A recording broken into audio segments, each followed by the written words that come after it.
OK.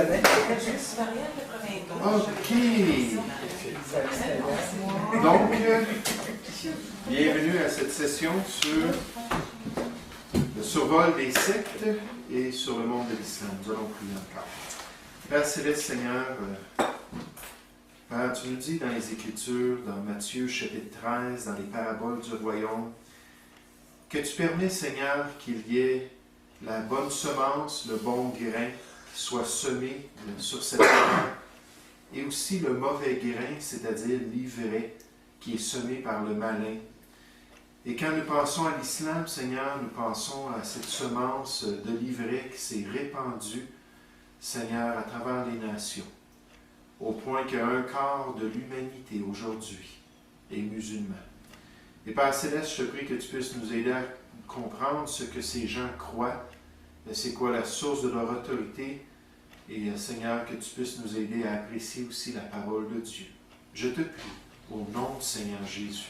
Amen. Amen. Donc ce soir, on continue avec les doctrines particulières. Est-ce que quelqu'un qui peut me dire c'est quoi la grande source d'autorité pour les musulmans, pour l'islam? Oui, le Coran, exactement. C'est l'autorité absolue. Regardez à la page 57. Page 57 de notre texte. Gardez votre main dans ces feuilles-là qu'on remplit, et allez dans les feuilles du monde de l'islam, à la page, on peut dire 56. On va débuter avec la page 56.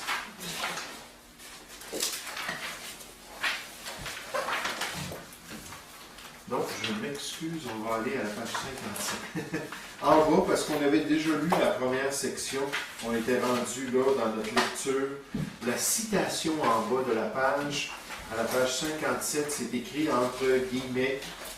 On a dit, il est bien connu que dans plusieurs instances, le Coran est en désaccord avec les Écritures juives et chrétiennes, l'Ancien et le Nouveau Testament. Donc, dans la perspective musulmane, il est nécessaire que ces Écritures de l'Ancien et du Nouveau Testament furent corrompues.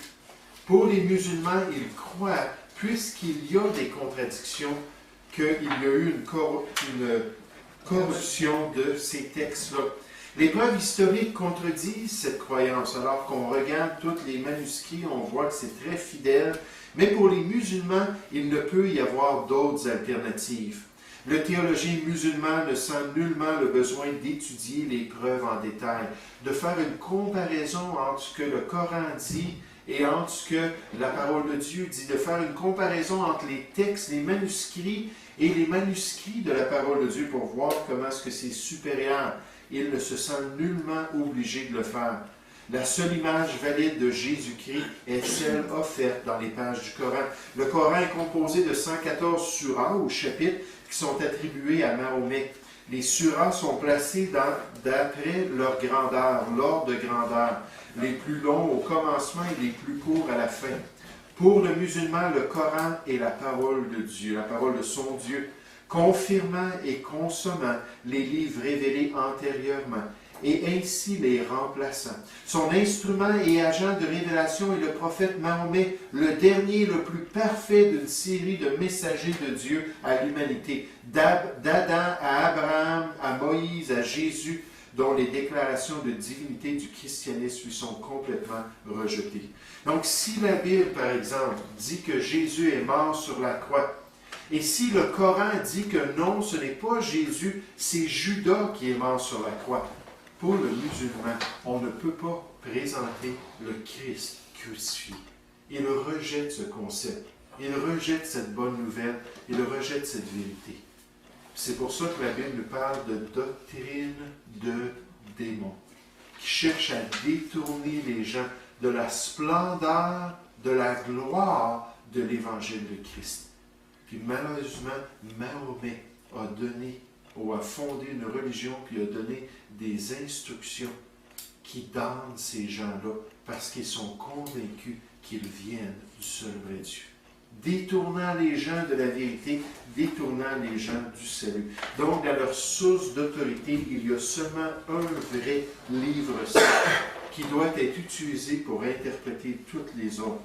Par exemple, dans leur doctrine, d'une manière pratique, Dieu et la Trinité, qu'est-ce qu'ils pensent concernant Dieu?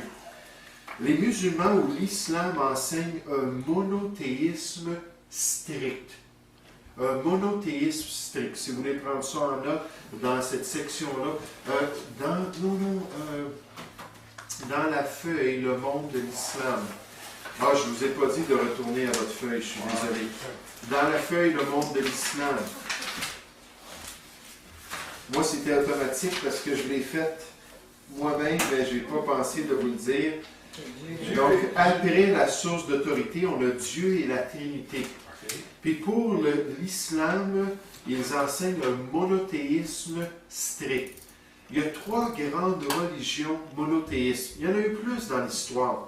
D'ailleurs, il y a certains historiens qui disent que la plupart des grandes religions, comme l'hindouisme, à l'origine, si on remonte dans leurs premiers écrits, dans leurs premières croyances, ils étaient aussi monothéistes. L'hindouisme qui aujourd'hui adore et enseigne à adorer des multitudes de dieux, on estime qu'il y a 33 millions de dieux dans l'hindouisme. Donc une panoplie, un panthéon de dieux. Mais la plupart de ces religions-là, si on retourne dans le passé, est-ce que j'ai parti? Vous savez, là j'ai un doute. Est-ce que tu peux aller voir, Stéphane, si j'ai parti la caméra? Je pense que oui. Mais si on retourne dans le passé, il y a des indications qu'il y avait d'autres religions qui étaient monothéistes. Mais aujourd'hui, il y a 3 grandes religions. Est-ce qu'on peut les nommer? Est-ce qu'il y a quelqu'un qui dit, moi je sais c'est quoi les 3 grandes religions? Oui. Il y a le judaïsme. L'islam, c'est une autre religion monothéiste. Et le christianisme, quand on l'appelle religion dans son sens large aussi, c'est une religion monothéiste. Mais monothéiste strict, ça veut dire sans compromis. Ils sont vraiment extrêmes dans le fait qu'ils ne peuvent pas envisager du seul vrai Dieu comme étant plus qu'une personne. Comme ce que la parole de Dieu nous décrit concernant le seul vrai Dieu. Regardez dans le texte, à la page 61. Pour l'islam, il n'y a pas de place pour la Trinité. Pour l'islam, il n'y a pas de place pour le concept que Dieu est un fils. Un fils qu'il a lui-même engendré spirituellement. Ils sont totalement contre ça. Ils sont totalement opposés à ce concept-là du monothéisme. De la Trinité, pardon. Donc, à la page 61, l'islam et le christianisme. On nous dit plusieurs des croyances musulmanes viennent de la Bible. La fondation historique du Coran vient de l'Ancien Testament. Pourtant, bien qu'il y ait eu cette influence et qu'il y ait des similarités, les différentes croyances rendent les deux foi incompatibles. Ils ne peuvent pas s'entendre. Concernant Dieu, l'islam enseigne l'unité de l'essence et de la personnalité de Dieu. Nous, on enseigne l'unité, ou la parole de Dieu enseigne l'unité de l'essence, mais qu'il y a 3 personnes dans le seul vrai Dieu, en condamnant catégoriquement la doctrine de la Trinité telle qu'enseignée dans la Bible. On peut revenir à nos notes, on peut revenir à ce qu'on est en train de remplir concernant cette question-là de la Trinité. Dans le Coran, on trouve des versets qui disent, par exemple, « Maudit soit celui qui dit que Allah a un fils. » Donc, ils appellent la malédiction sur le christianisme, ou la malédiction sur, finalement, cette idée-là que Jésus-Christ est le seul Fils de Dieu. Ils disent, maudit soit celui qui dit ça. Ils disent ensuite, maudit soit celui qui dit 3 en parlant de la Trinité. Ce qui est vraiment cocasse avec Mahomet, c'est qu'ayant été en contact avec des chrétiens traditionnels, il pensait que les chrétiens croyaient qu'il y avait Dieu le Père, Dieu le Fils et Dieu dans la personne de Marie. Et dans le Coran, lorsqu'on nous dit ça, maudit soit celui qui dit 3 en parlant de la Trinité. Pour eux, ce n'est pas le Saint-Esprit, la 3e personne de la Trinité, c'est Marie elle-même. Parce qu'ils avaient appris ça de ces différents groupes chrétiens traditionnels-là, qui n'enseignaient pas nécessairement la parole de Dieu. Mais cette idée-là de la Trinité, il y a une malédiction dans le Coran. Ce qui veut dire que si un musulman est assez fondamentaliste ou si un musulman est assez instruit dans sa foi et qu'un chrétien essaie de lui parler de Jésus-Christ comme étant le Fils de Dieu, c'est une expression qu'il ne faut pas utiliser. On peut parler de Jésus-Christ, le grand prophète, qui nous a présenté la voie de Dieu et le salut par son sacrifice expiatoire. Puis là, des fois, ils vont écouter, puis là, ils vont dire, « Ah, non, Jésus n'est pas mort sur la croix. » Donc, des fois, ne le savent pas. Dans l'expérience d'évangélistes qui travaillent auprès des musulmans, il y en a qui ne connaissent pas toutes les doctrines musulmanes. Et là, ils vont apprendre que le grand prophète Jésus est mort pour leurs péchés, pour leur donner la vie éternelle comme un don gratuit. Et certains d'entre eux vont se convertir. Puis il y a des organismes de musulmans, comme on a dit qu'il y a des organismes de témoins de Jéhovah qui sont chrétiens maintenant, qui essaient d'atteindre les témoins de Jéhovah. Il y a des organismes de musulmans qui cherchent à atteindre les musulmans. Cette semaine, j'ai reçu un courriel. Je ne me souviens pas la source, je ne me souviens pas le contexte, mais ça parlait d'un homme qui avait accepté le Seigneur, qui était un ancien musulman, puis maintenant qui retournait au Soudan pour essayer d'atteindre les musulmans avec l'évangile de Dieu. Donc, le Seigneur peut atteindre ces personnes-là, peut les convaincre de leur besoin d'être sauvés. Mais si vous mentionnez la Trinité, vous essayez de débattre cela, il n'y a rien à faire avec eux, c'est une abomination, c'est une malédiction. Si vous parlez de Jésus, le Fils de Dieu, il n'y a rien à faire, ils décrochent. C'est une lumière parce qu'ils ont été endoctrinés toute leur jeunesse. Ça, c'est la fausseté du christianisme, ça vient du diable lui-même. Donc, c'est leur perspective de la Trinité et de Dieu. Maintenant, concernant Jésus-Christ, qu'est-ce qu'ils pensent de Jésus-Christ? Ils croient que Jésus est un grand prophète. Jésus est un grand prophète, mais il n'est rien de plus. Il n'est certainement pas plus grand que Mahomet, et il n'est certainement pas plus grand ou égal à Allah lui-même.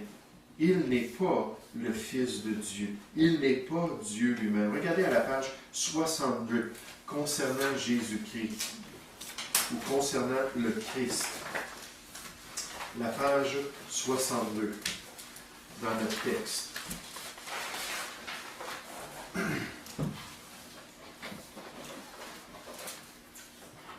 Le Christ. Dans l'islam, la personne, dans la section, le paragraphe en dessous du titre, le Christ, dans l'islam, la personne et l'œuvre de Jésus-Christ ne sont pas perçues de la même manière qu'elles le sont dans le christianisme, nécessairement. Pour le chrétien, la résurrection du Christ est un pilier de sa foi. C'est la grande fondation historique de la foi chrétienne, du fait que Jésus-Christ a été crucifié, du fait que Jésus-Christ a été enseveli et que Dieu l'a ressuscité des morts. C'est la seule explication pour le christianisme. C'est la seule explication pour l'existence de l'Église à partir du 1er siècle et de ces apôtres-là qui ont donné leur vie pour leur témoignage, pas juste les apôtres, les croyants qui ont donné leur vie. Donc pour le chrétien, la résurrection de Christ est un pilier de sa foi, bien que les musulmans rejettent complètement ce concept. En fait, ils ne croient pas que Jésus ait été crucifié. Aïe, aïe, aïe, c'est terrible. La prédication de la croix est une folie pour ceux qui périssent. Si on ne passe pas par la croix de Jésus-Christ, il n'y en a pas d'autre sacrifice. La Bible dit dans Hébreux chapitre 10, je crois la référence c'est Hébreux 10 au verset 26, mais je peux me tromper de la référence. Je dis ça dans l'Épître aux Hébreux, en tout cas. Mais qu'il n'y en a pas d'autre sacrifice pour le péché, si ce n'est pas par l'œuvre de Jésus-Christ. Donc, c'est terrible ce que Mahomet a fait. C'est terrible d'avoir amené ces gens-là à se tourner vers une religion qui les détournait de l'agneau de Dieu et de son œuvre expiatoire. Ils croient, en revanche, oui. Mahomet, c'est un prophète. C'est un faux prophète. Oui, mais Mahomet, pour eux autres, c'est un prophète. Eux autres, ils ne savent pas qu'il est faux, mais pour eux autres, c'est un prophète. Ils disent que Jésus est un grand prophète. Oui, mais Mahomet est plus grand.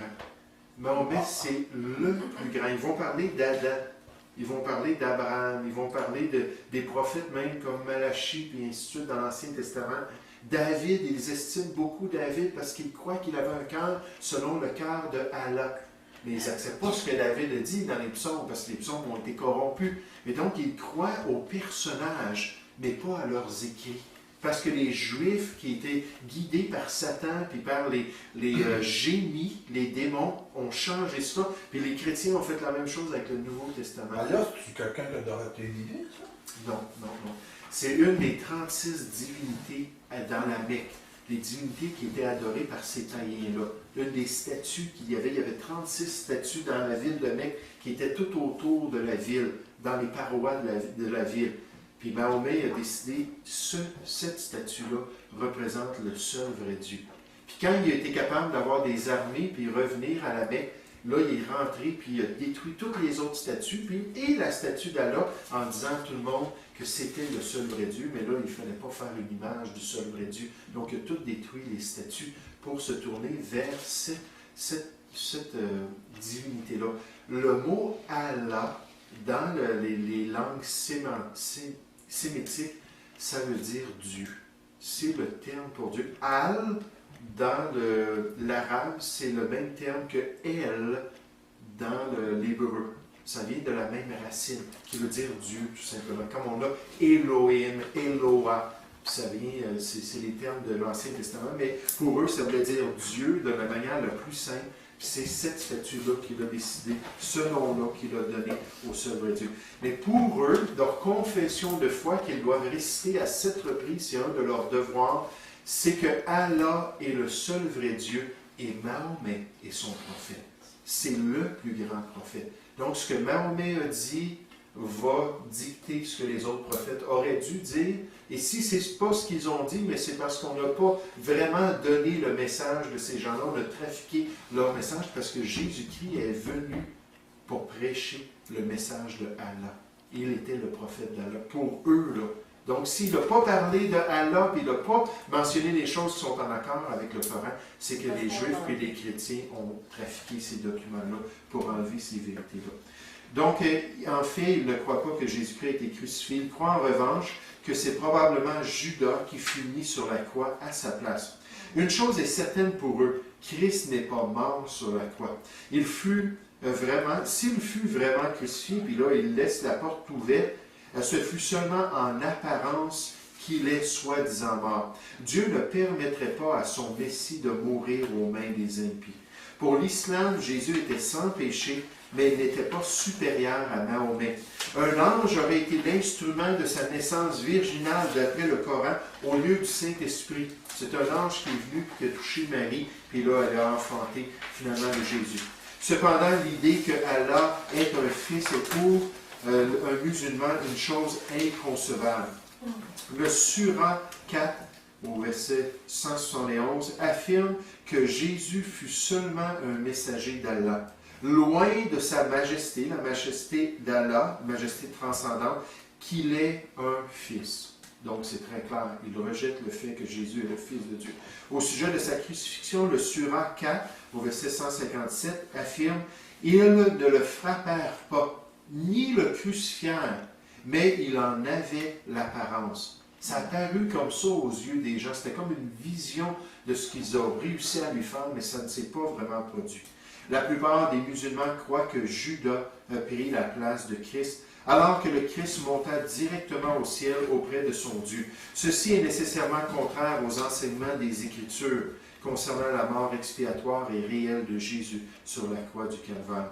C'est pour ça qu'on le dit dans 1 Timothée 1,15, c'est une parole certaine et entièrement digne d'être reçue, que Jésus-Christ est venu dans le monde pour mourir pour les pécheurs, non pour sauver les pécheurs. Nécessairement, on parle de sa mort comme le moyen, mais pour sauver les pécheurs, dont je suis le premier. Jésus est venu pour payer pour nous. Contrairement, donc, la dernière citation, contrairement au Dieu de la Bible, Allah n'a rien fait qui lui ait coûté quelque chose. L'islam n'offre aucune provision pour le péché. Le salut d'un individu n'est jamais certain. On va voir ça tout à l'heure quand on va parler du péché et du salut. N'est jamais certain puisqu'il est basé sur un système d'œuvres et sur une soumission complète à la volonté d'Allah. Est-ce que quelqu'un qui peut me dire qu'est-ce que le mot islam veut dire? Le mot islam, qui est le nom, le titre de leur religion. ça veut dire soumission. L'idée de l'islam, c'est se soumettre à la volonté d'Allah. En accomplissant les devoirs musulmans, en suivant toutes les règles, en vivant pour lui, en se consacrant à lui, puis en espérant que peut-être un jour, on va pouvoir rentrer dans son royaume ou on va pouvoir rentrer dans son paradis. C'est peut-être simpliste, mais est-ce que Israël et Islam, ça n'a pas rapport, non? Alors, Israël, ça veut dire celui qui a lutté avec Dieu. Ah oui. Donc, elle, dans Israël, c'est Dieu, puis Isra, c'est la forme du verbe qui veut dire combattre ou lutter contre Dieu. Puis Dieu a donné ça pas à Judas, il a donné ça à Jacob, ce nom-là, parce qu'il avait combattu contre l'ange de l'Éternel. Et Ésaü? Ésaü, juste comme ça, je me souviens pas. Parce que ça pourrait être un dérivé d'Ésaü. Tout est possible. Ésaü, ça veut dire roux.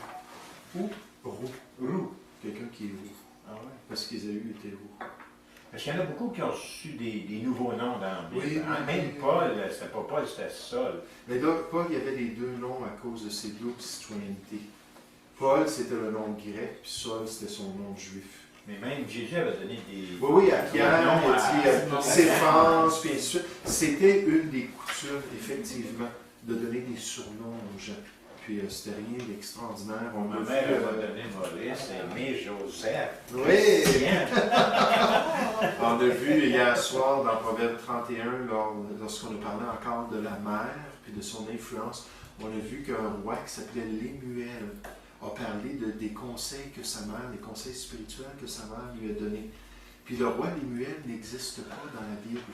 Puis on s'est dit, c'est qui ce roi-là? Le mot lui-même, Lémuel, ça veut dire celui qui est de Dieu, celui qui est appelé de Dieu. Puis là, les Juifs, les commentaires juifs à travers l'histoire, puis les chrétiens disent que c'est le roi Salomon, parce que Salomon nous dit dans 2 Samuel 12 au verset 26, je pense, on nous dit qu'il était aimé de Dieu. Puis c'est pour ça que même Nathan, lorsqu'il a vu que Dieu aimait Salomon, il lui a donné un autre surnom. Puis là, je l'ai dit hier soir, je ne m'en souviens pas par cœur le surnom qu'il a donné. Donc on pense que Lémuel, c'était un surnom qui a été donné à Salomon parce qu'il avait été appelé de Dieu, puis il était proche de Dieu. Puis ça. Pourquoi est-ce qu'on parle de tous ces termes-là? Mais donc, à cause de l'islam, c'est-à-dire la soumission. Mais donc, une soumission complète à la volonté d'Allah. Cette religion rejette l'enseignement biblique de la crucifixion et de la résurrection de Jésus, le seul espoir de l'être humain, bien qu'il concède qu'il est en fait un prophète sans péché. Mahomet n'est pas ressuscité des morts et il n'y a pas de base pour la résurrection dans l'islam.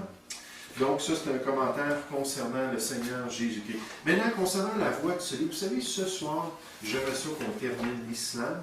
La semaine prochaine, on va se concentrer seulement sur le Deutéronome. On n'aura pas de session sur les sectes. On va avoir 2 sessions sur le Deutéronome. Je pense bien, il y a 34 chapitres dans le Deutéronome. Je pense bien qu'en 2 heures, en allant à une vitesse normale, qui ne soit pas trop écrasante, qu'on va pouvoir passer à travers la description de ces 34 chapitres-là et terminer la semaine prochaine par la grâce de Dieu. Donc, on aura terminé notre semestre avec ça. Donc, concernant la voie du ciel, la voie du salut, comment est-ce que les musulmans croient qu'ils peuvent être sauvés? Vous savez, les musulmans n'ont aucune espérance du salut. Les musulmans croient que par leurs œuvres et par leurs obéissances aux différents devoirs, les différents devoirs islamiques, on va les regarder dans un instant. Par exemple, le pèlerinage à la Mecque. Si quelqu'un veut espérer rentrer au ciel ou s'en aller dans le ciel qui est décrit dans le Coran, il faut absolument qu'à une reprise au moins dans sa vie, peu importe s'il est paralytique, peu importe s'il est malade, à une reprise au moins, qu'il fasse un voyage en Arabie Saoudite pour aller baiser le rocher sacré à la Mecque. Puis là, c'est une des choses qu'il fait qui lui donne un petit espoir de peut-être rentrer au ciel. Il n'y a aucune garantie de salut, aucune déclaration. Même quand on parle du djihad. Le djihad, c'est la guerre sainte, on va voir ça dans un instant. Puis s'il y a une déclaration de djihad contre un peuple, par exemple Israël ou des Américains, puis ça vient d'un imam reconnu, La tradition dit qu'une personne qui meurt dans ce combat-là contre les infidèles, qu'il a un espoir direct d'aller au ciel. C'est la seule fois où on nous dit cela, mais même cette garantie-là ne se trouve pas dans le Coran. Ça fait partie de la tradition. Ça fait partie des écrits qui ont été rajoutés par les commentateurs musulmans à travers l'histoire. Que si tu meurs, tu te mets une ceinture, tu te fais exploser, tu tues 2 Juifs, tu t'en vas directement dans ce ciel sensuel, puis tu vas avoir toutes ces belles créatures angéliques-là qui vont te servir, puis vont accomplir tous tes désirs pendant toute l'éternité. Puis là, au moins, là, tu sais qu'il y a une bonne possibilité. Oui, c'est ça. Parce que pour la femme, il n'y a pas cet espoir-là pour la femme.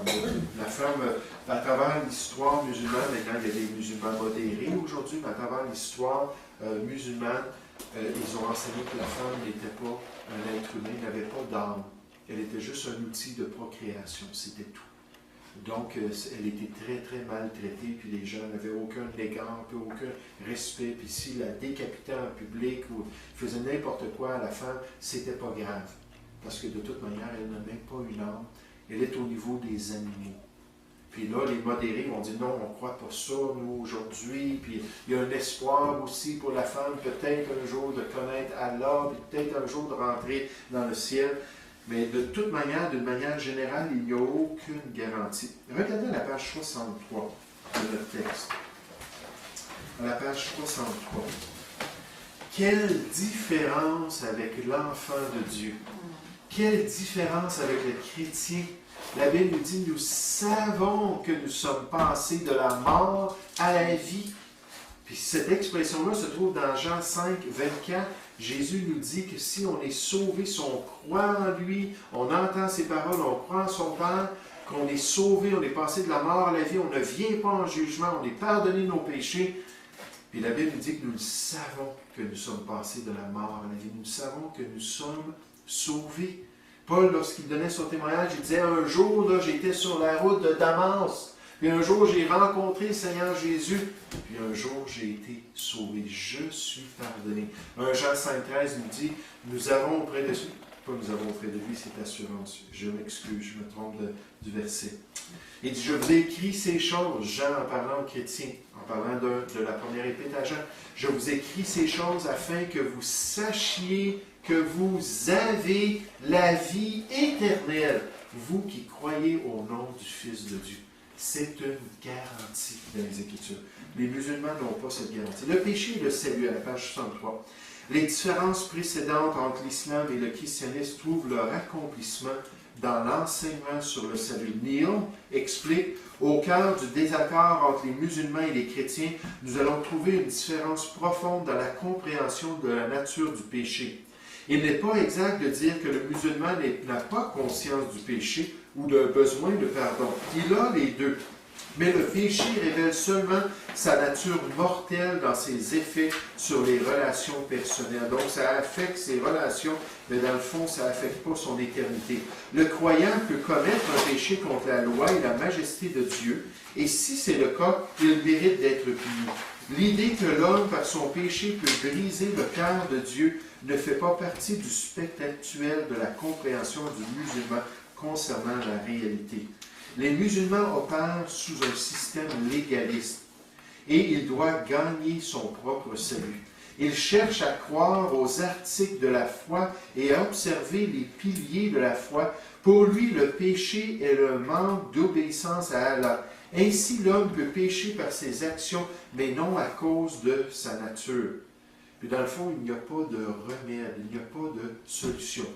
On dit, fais de ton mieux, sois un bon musulman, pratique les devoirs qu'on te donne. Puis là, un jour, peut-être, tu auras l'espérance de pouvoir rentrer au ciel. Regardez les devoirs des musulmans. Les devoirs à la page, attendez un instant. Oui, à la page 60. On les appelle les piliers de la foi. Vous savez, c'est pour ça que dans la tradition musulmane, plusieurs des imams ont enseigné que la question du salut pour le musulman, c'était un peu comme un pont qu'il devait traverser pour se rendre jusqu'à là. Puis ce pont-là était en forme d'une épée. Cette épée-là allait être glissante ou allait avoir la résistance nous permettant de passer sur le pont. Puis cette épée-là qui passait au-dessus de l'enfer, nous faisant éviter l'enfer éternel, dépendant de notre zèle, dépendant de notre adhérence aux différents devoirs, dépendant de nos pratiques. Puis si on est fidèle et consacré à 100%, puis déjà là, ça me rappelle la loi de Dieu, n'est-ce pas? Maudit est quiconque, la Bible dit dans Galates 3 au verset 10, quiconque n'observe pas tout ce qui est écrit dans le livre de la loi. Il faut être parfait pour pouvoir être sauvé. Puis là, Dieu nous dit, vous ne pouvez pas l'être. Hein, si on transgresse seulement un commandement, on devient coupable de tous. Dieu nous dit qu'il y a une personne qui était parfaite, c'est le Seigneur Jésus-Christ. C'est par lui que vous pouvez avoir le pardon de vos péchés et avoir la vie éternelle. Dieu ne nous demande pas de nous consacrer à 100%. Dieu ne nous demande pas de faire des efforts, de toujours être fidèle, de toujours être parfait, parce qu'il nous dit qu'on bronze de toutes sortes de manières, puis qu'on va tomber. Puis c'est pour ça que le salut ne dépend pas de nous. Le salut dépend de quelqu'un d'autre, de celui qui a été sans défaut et sans tache, et qui est devenu péché pour nous, afin qu'on devienne en lui justice de Dieu. Mais pour les musulmans, ils n'ont pas ce substitut. Ils n'ont pas l'agneau de Dieu qui est mort à leur place. Puis eux, ils doivent se consacrer à 100%. Je veux vous dire le taux de déprime, le taux de déprime, comment est-ce qu'on appelle ça? Dépression, le taux de suicide, le taux de problèmes personnels chez les musulmans est très haut. Parce que n'importe qui essaie d'établir des normes morales dans sa vie et les suit fidèlement, s'aperçoit rapidement qu'il n'est pas en mesure de le faire. La Bible nous dit dans Romains chapitre 3, verset 19, que toute bouche est fermée en face de la loi de Dieu. Tout le monde est reconnu coupable, parce qu'on est tous tortueux, on est tous méchants. La loi de Dieu fait ressortir notre nature, fait ressortir notre faiblesse. Et à cause de cela, on fait ce qui est mal. Mais pour les musulmans, leur seul espoir, c'est d'être une bonne personne, puis de faire ce qui est bien, pour espérer un jour passer, d'après la tradition, passer sur cette épée-là, puis pas tomber en bas, puis s'en aller en enfer. Et la plupart, probablement, ne réussiront pas à traverser d'après leur croyance. C'est pour ça qu'il n'y a aucun espoir certain. Oui, pardon? Ils vont se brûler les pieds parce que l'épée chauffée par le feu de l'enfer. Oui, en plus. Mais regardez, c'est quoi les 5 grandes responsabilités? Les 5 piliers de la foi. En plus des 5 croyances majeures ou des doctrines de l'islam, il y a aussi les 5 piliers de la foi musulmane. Ils sont des observances, des observations de l'islam, leurs responsabilités qui sont fondamentales dans la pratique et les devoirs de chaque musulman. Les 5 piliers sont le credo, les prières, l'aumône, le jeûne et le pèlerinage à la Mecque. Regardons rapidement chacun des piliers de l'islam, et effectivement, on va le faire rapidement. Le credo, qui est appelé le kalima dans leur langue. Le musulman doit constamment prononcer le credo suivant. Il peut le dire là, à chaque fois qu'il pense dans la journée. Le plus qu'il fait, le mieux que c'est. Il n'y a pas d'autre Dieu que Allah. Et Mahomet est le prophète d'Allah. Il doit répéter cela. Vous savez, c'est comme les Juifs dans l'Ancien Testament, ils avaient ce qu'on appelle le schéma. Le schéma, c'est leur confession de foi. Écoute Israël, l'Éternel, notre Dieu, est le seul éternel. Jésus a dit que c'était le premier, le plus grand commandement, parce qu'ensuite, ça dit « Et tu aimeras l'Éternel, ton Dieu, de tout ton cœur, de toute ton âme, de toute ta pensée. » C'est le premier, le plus grand commandement. Pour les musulmans, c'est ça leur confession de foi. Allah est le seul Dieu, il est l'unique, et Mahomet est son prophète. Puis ils doivent répéter ça aussi souvent qu'ils peuvent. C'est quoi le verset qui parle contre les prières à répétition? Oui, Matthieu chapitre 6, ça nous dit au verset 7, de ne pas juste répéter quelque chose en pensant qu'en répétant une chose qu'on va obtenir un exaucement de Dieu.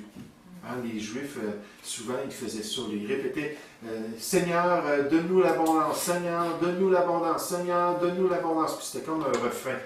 Comme les chrétiens traditionnels répètent le Notre Père. Hein, ils vont juste le faire sans savoir qu'est-ce qu'ils disent. Ils vont juste le faire mécaniquement. Ou le « Je vous salue Marie ». Puis on dit ça encore dans les journaux, si tu le fais pendant tant de semaines, à tant de répétitions, tu vas avoir l'exaucement. La Bible nous dit non, c'est pas comme ça. Dieu agit, Dieu veut une relation personnelle. Il veut qu'on marche avec lui. Ensuite, deuxièmement, on a les prières, le salat. La prière est le rituel central du musulman pieux, à 5 reprises par jour. Au lever du soleil, à midi, au milieu de l'après-midi, après le coucher du soleil et avant de se coucher. Il doit se tourner vers la Mecque. Donc, il doit savoir exactement où il travaille et où se trouve la Mecque par rapport à son ouvrage.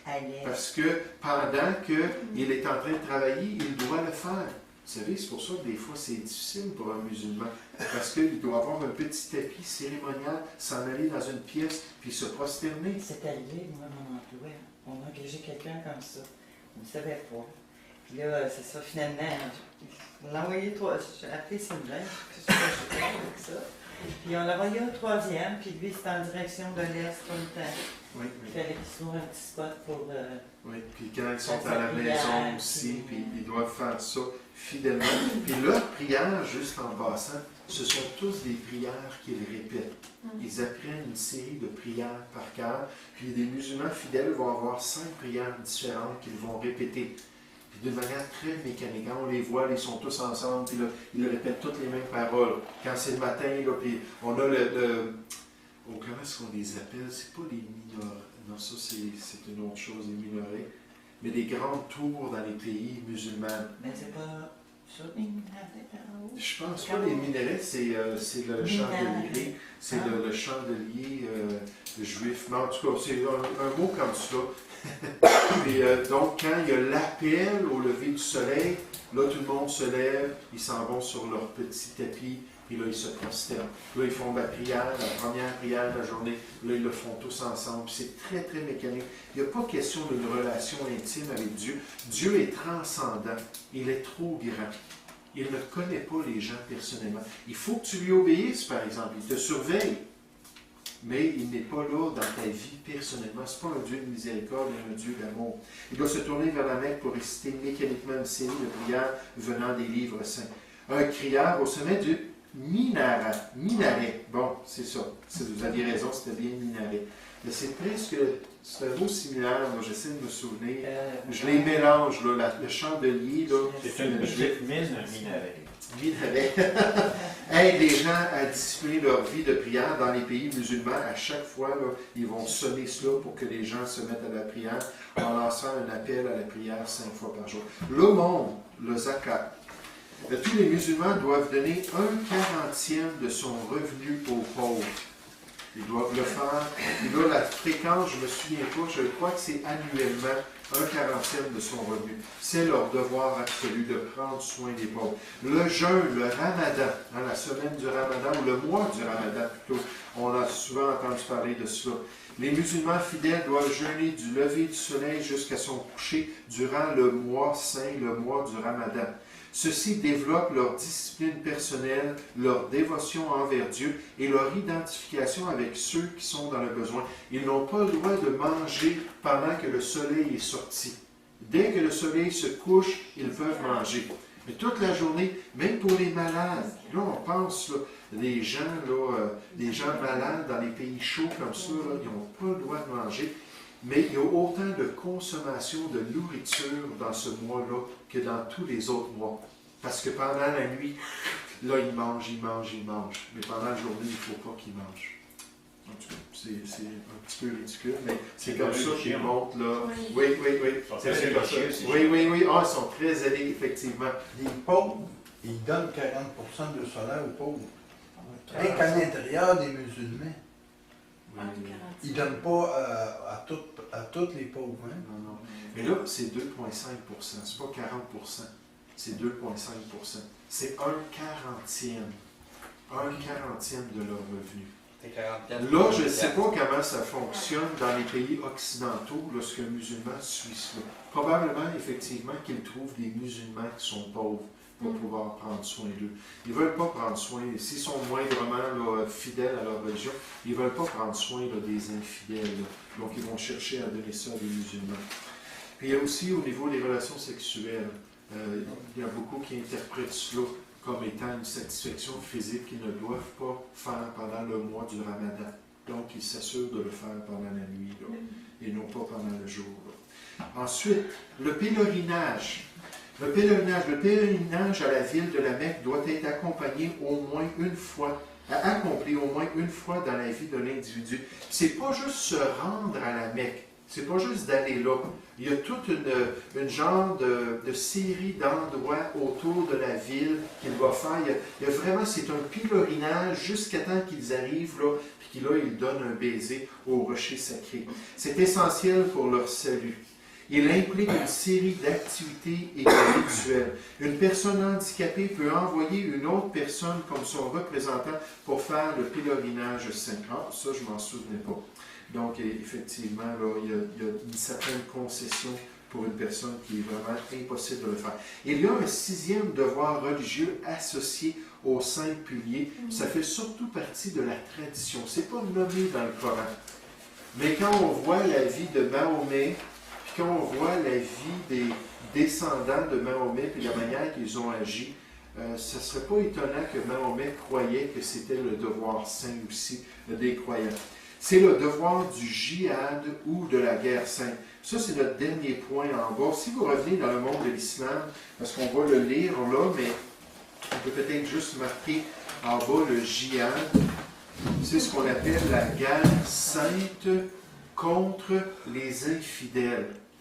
La guerre sainte contre les infidèles. Les infidèles, ça veut dire ceux qui ne suivent pas la volonté de Allah. Ce qui est triste, c'est que dans l'histoire de l'islam, il y a eu des factions de l'islam, comme on a vu dans nos chartes, comme les chiites, les sunnites, puis ainsi de suite. Il y a eu des factions de l'islam qui ont déclaré la guerre sainte contre leurs propres frères. Parce qu'il y a des imams, par exemple, en Iran, qui a dit les Irakiens, qui sont même musulmans, ils se sont détournés de la volonté de Dieu, puis puisqu'ils ne nous donnent pas du territoire, puisqu'ils ne nous donnent pas certains privilèges qu'on désire, puisqu'ils nous harcèlent pour notre pétrole, ou peu importe, ils se sont détournés de Allah, donc ils sont maintenant des infidèles. Ces imams-là ont déclaré des guerres saintes contre leurs propres voisins. L'Irak a fait la même chose pour l'Iran pendant cette guerre-là qui a duré, j'essaie de me souvenir combien d'années, mais je ne me souviens pas là, juste comme ça, mais l'Iran et l'Irak se sont battus pendant quelques années. Et il y a au-dessus de 1 million de musulmans qui sont morts dans cette guerre-là, puis beaucoup d'enfants. Puis Saddam Hussein, ce qu'il faisait, c'est qu'il envoyait ces enfants-là comme des martyrs. Ils avaient sur leur taille des versets du Coran, puis ils avaient comme un chandail avec une image de Saddam Hussein, puis ils avaient dans leur poche de l'eau sainte, parce que les musulmans croient à l'eau sainte, à l'eau bénite, si on pourrait dire. Ils croient au chapelet, juste en passant. On voit comment est-ce que la religion chrétienne traditionnelle, qui pratiquait le chapelet pour les répétitions des Je vous salue Marie, puis ainsi de suite, comment ça a influencé les musulmans, qui ont adopté ça aussi dans leur religion. Puis souvent, on va voir un musulman avec un chapelet, il n'y aura pas une croix au bout, là, mais avec les petites billes, puis il va être en train de réciter ses différentes prières, et ainsi de suite. Mais ils ont envoyé ces enfants-là, puis ils les mettaient là, toutes sur des lignes en avant des chars d'assaut. Puis l'idée, c'était de déminer le terrain pour l'armée irakienne. Parce qu'ils avaient mis plein de mines, les Iraniens avaient mis plein de mines pour empêcher Saddam Hussein de venir envahir leur pays. Puis imaginez, ils prenaient leurs propres enfants, puis ils les mettaient devant leur champ d'assaut. Puis quand un petit pilet, je pense que c'était de 12 à 18 ans, je pense, ces enfants-là. Puis quand ils pilaient sur une mine, ils explosaient. Puis là, si les autres enfants voyaient ça, ils n'avaient pas le droit d'aller l'aider parce que les mitraillettes des chars d'assaut se tournaient puis les tuaient. Leurs propres enfants. Mais c'était des martyrs parce que c'était une djihad, une guerre sainte. Ces petits jeunes-là s'en allaient tout de suite au ciel. C'était un privilège qu'on leur donnait de pouvoir faire ça. Donc, on voit comment est-ce que ça peut être ridicule, la pensée humaine, n'est-ce pas? Puis, il y a un reporter français qui est allé pendant cette guerre-là, dans les prisons iraniennes. Il y avait plein de petits jeunes irakiens qui étaient estropiés ou qui avaient été capturés par l'armée iranienne. Parce qu'ils les mettaient comme ça sur le front, puis Puis nécessairement, quand ils étaient blessés, des fois c'était juste une jambe juste. Mais ils ne mouraient pas, donc ils étaient blessés, puis là les Iraniens venaient, puis ils les prenaient, puis ils les guérissaient, ils les soignaient, puis ensuite ils les gardaient en prison comme monnaie d'échange pour leurs propres prisonniers. Puis donc, ce Français-là est allé négocier avec l'Iran, qui avait des bons liens économiques avec la France, pour pouvoir faire sortir, je crois qu'il y a 3 ou 4 de ces jeunes-là qu'il a adoptés, puis qu'il a ramenés en France comme ses propres enfants, pour prendre soin d'eux. Puis il y en avait qui n'avaient plus de jambes, puis ainsi de suite. Ce qu'ils avaient vécu était terrible, terrible. Oh, c'était atroce. Et donc, cette guerre sainte-là contre les infidèles, puis certains disent que c'est le 6e élément du pilier de la foi. Si tu veux avoir une assurance d'aller au ciel, mets-toi une ceinture, puis rentre dans une foule d'Occidentaux, dans une foule de Juifs, fais-toi sauter. Tu vas en tuer quelques-uns, ça va t'ouvrir la porte. Allah va être là, puis il va t'attendre. Tu n'auras même pas besoin d'attendre, de passer sur cette épée-là. Tu vas tout de suite rentrer dans le ciel. Puis toutes ces petites anges-là, ces petites créatures-là t'attendent. Puis là, tu vas être dans la joie et le plaisir pour le reste de l'éternité. Et là, il faut que tu comprennes qu'ils sont enseignés fidèlement dès leur jeunesse. Nous, dans notre histoire, il y a eu l'enseignement chrétien, par exemple, ici au Québec, il y avait le catholicisme avec le petit catéchisme, et ainsi de suite. C'était très modéré comme endoctrinement. Là-bas, là, c'est une grande partie le Coran, puis les croyances du Coran, puis là, ensuite, tu as d'autres matières. Mais ils vont par là, puis ils sont bombardés de leur jeune âge. On leur donne des armes pour qu'ils soient habitués à avoir des armes. Là. Ils sont tout petits, ils ont 4 ans, puis ils se promènent avec un AK-47, un jouet AK-47, puis on leur met le chose sur le front pour leur dire qu'ils sont des soldats de Allah, puis même des jouets, je vous l'ai mentionné l'autre jour, des jouets de ceinture explosive pour leur donner l'idée de ce que Dieu leur réserve, puis le privilège pour leur famille. Souvent, ces pays-là, lorsque quelqu'un meurt, comme dans un attentat suicide, le gouvernement va donner une grosse somme d'argent pour prendre soin de la famille. Ils vont devenir, là, pas riches, mais ils vont pouvoir vivre là-dessus pendant longtemps. Puis c'est souvent des pays où il y a des taux de chômage très élevés. Vous savez, même en Israël, parce qu'il y a beaucoup de Palestiniens qui devenaient des martyrs en se faisant exploser puis en tuer. Le Hamas, c'est un groupe terroriste qui formait des gens à se faire sauter. Puis Israël, une des politiques qu'ils ont eues, je sais que ça a été controverse, puis par moment, ils ont arrêté. Une des politiques, c'est que quand ils savaient que c'était tel jeune qui avait fait sauter des Juifs, ils s'en allaient puis ils détruisaient leur demeure, puis ils détruisaient leur terrain. Parce qu'ils ne voulaient pas que les familles encouragent dans les territoires occupés, encouragent les jeunes à devenir à faire des suicides comme ça. Puis oui, ils allaient recevoir une sorte d'argent, mais là, ça allait contrer souvent en détruisant tout ce qu'ils possédaient. C'était une des politiques juives, là, avec des... Pardon? Ah! Donc, certains disent que c'est un des piliers. Donc, la guerre sainte, ce devoir requiert, si on revient à la page 61 pour terminer, requiert que lorsque les circonstances le demandent, les hommes fidèles doivent être prêts à aller à la guerre pour la propagation de la foi islamique.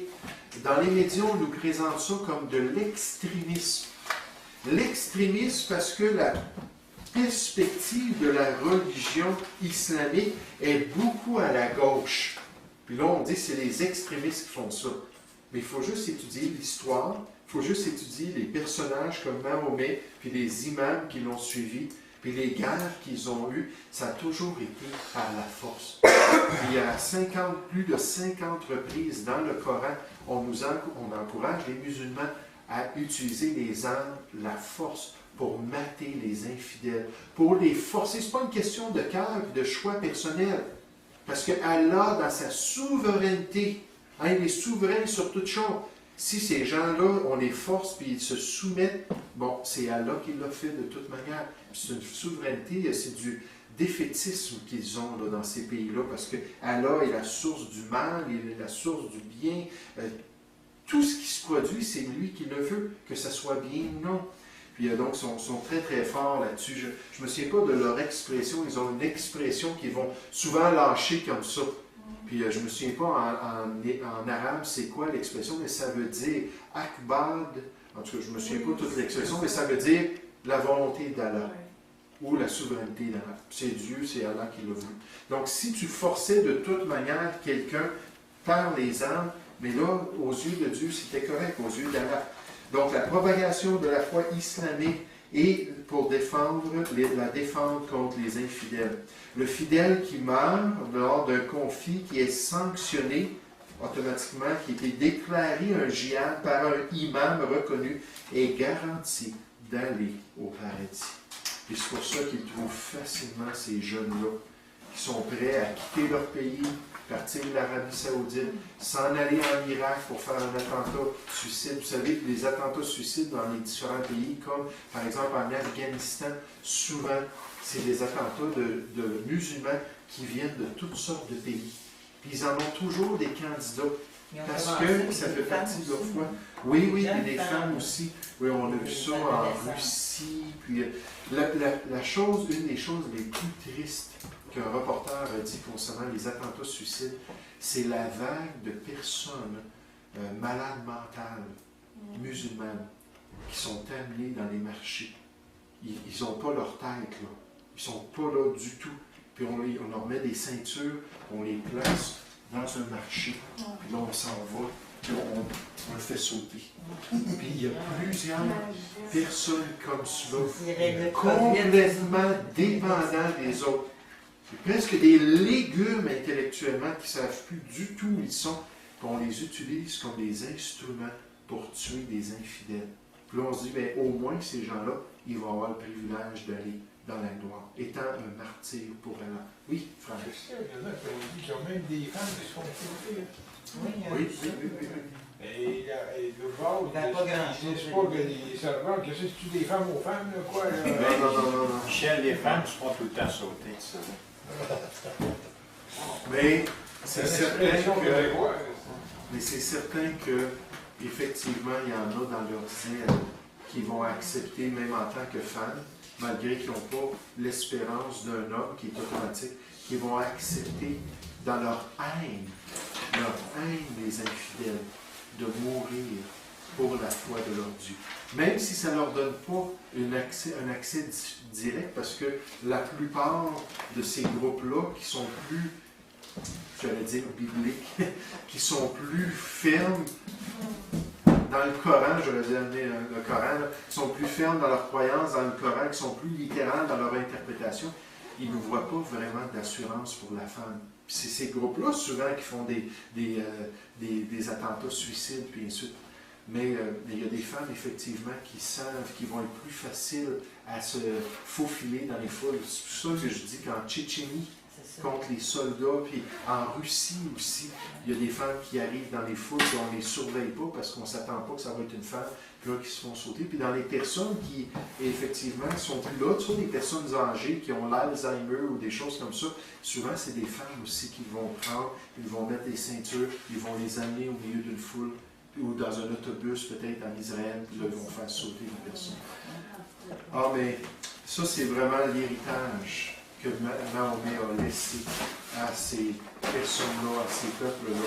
Effectivement, merci Seigneur. Le martyr dans la parole de Dieu, c'est celui qui meurt pour la foi en rendant témoignage de l'amour de Dieu. Vous savez, le mot témoin dans le Nouveau Testament, quand ça dit « vous serez mes témoins », martyros, c'est le mot dont on a le mot martyr.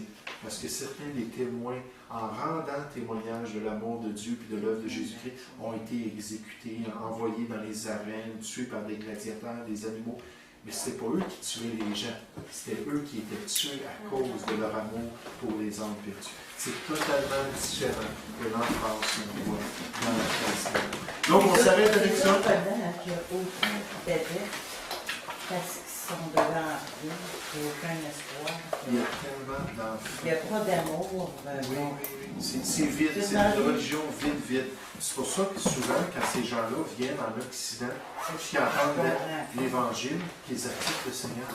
Parce que là, ils ont la liberté religieuse, puis là, ils entendent l'amour concernant l'amour de Dieu, puis la relation que Dieu veut avoir en Jésus-Christ. Puis là, ils ont soif. Puis là, ils se tournent vers ça. Et souvent, les gens sont sauvés. Mais je voulais juste mentionner, tu disais, pourquoi est-ce qu'il y a tant d'adeptes? Un quart de la population mondiale, il faut comprendre qu'ils ont des grosses familles.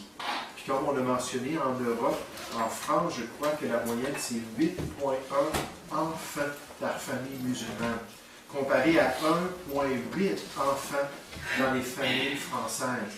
Donc, avec les générations, il y a de plus en plus de musulmans. C'est ça. Des grosses